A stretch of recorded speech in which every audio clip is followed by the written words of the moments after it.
Alright everyone, let's talk about the Women's League Cup draw because it was something else. This was supposed to be a straightforward event to decide the quarter-final and semi-final matchups. But instead, it turned into a complete mess that has left fans and even clubs questioning the entire process. What on earth actually happened? The draw was streamed live on WSL Football's TikTok page, and right away, the choice of hosts was a bit of a conversation starter. They brought in social media influencer GK Barry and Portsmouth midfielder Ella Rutherford to conduct the draw. Now, using an influencer to reach a younger audience isn't a new idea, but it's all about execution. And this is where things started to go sideways. The main point of contention, the moment everyone is talking about, happened during the draw itself. As a ball was being pulled from the bag, it looked like it was accidentally dropped back in. Then, seemingly, the exact same ball was picked out again. Immediately, social media lit up. Fans were asking, wait, did that just happen? It created a huge cloud of suspicion over the draw's integrity.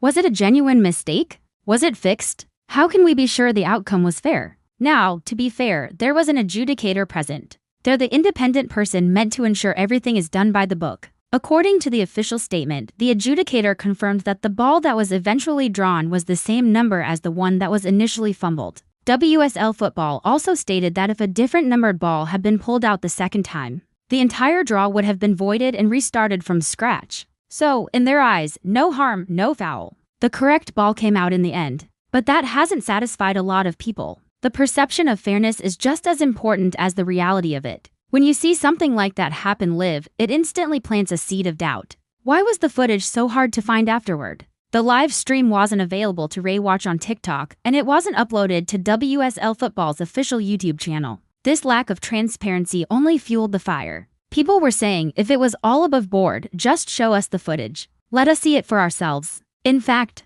the situation got so serious that at least one of the clubs involved in the draw formally requested to review the footage. When clubs themselves start demanding to see the evidence, you know you have a problem. It's no longer just fans on Twitter being upset. It's the actual participants of the competition questioning the process. This takes the controversy to a whole new level and puts a massive amount of pressure on the organizers to be transparent. But hold on, because the drama doesn't stop there. The dropped ball was just one part of the problem. The other issue was the conduct of one of the hosts, GK Barry. While pulling out the ball for Tottenham Hotspur, she turned and asked, "What do we think of Tottenham?" This is a direct reference to a chant often sung by fans of their North London rivals, Arsenal. It's not exactly a friendly one, either. This comment immediately sparked an outcry about professionalism. Here you have a major cup draw, an official event, and one of the hosts is making jokes at the expense of one of the clubs. It just felt completely inappropriate and unprofessional. It's one thing to have banter on a podcast or a fan channel, but during the official draw,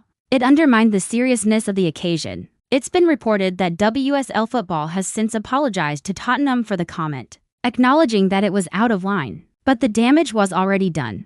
The incident made the whole event feel less like a professional sporting draw and more like a chaotic, poorly managed live stream. Let's look at the actual results of this controversial draw, because some massive ties came out of it. In the quarterfinals, we've got Liverpool facing Chelsea, which is a huge clash. Crystal Palace will take on Arsenal, Manchester United are up against Tottenham Hotspur, and West Ham will play Manchester City. These are some heavyweight matchups. The semi-final draw was also mapped out. The winner of Palace and Arsenal will play the winner of United and Tottenham, and the winner of West Ham and Man City will face the winner of Liverpool and Chelsea. So, the path to the final is set, but it's completely overshadowed by how we got here. So, what's the bigger picture? This whole saga raises some serious questions for the women's game. As women's football grows in popularity and professionalism, the standards for everything around it have to rise too. That includes cup draws. You can't have events that look amateurish or leave any room for doubt about their integrity. The organizers were clearly trying to engage a new audience by using an influencer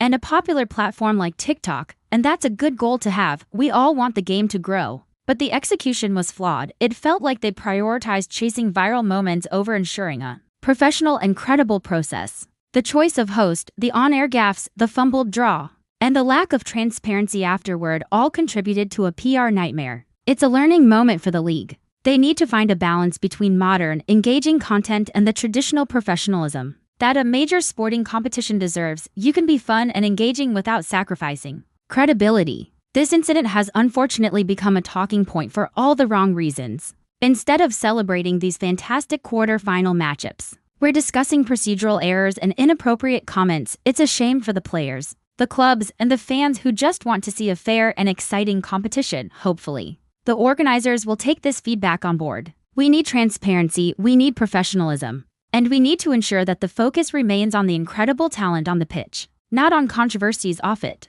The game deserves better. What do you all think? Was this just a simple mistake blown out of proportion? Or a serious failure that needs to be addressed? Let me know your thoughts down in the comments. I'm really curious to hear your take on this whole situation. Thanks for watching, and if you want to stay updated on all things women's football, make sure you hit that subscribe button. See you in the next one.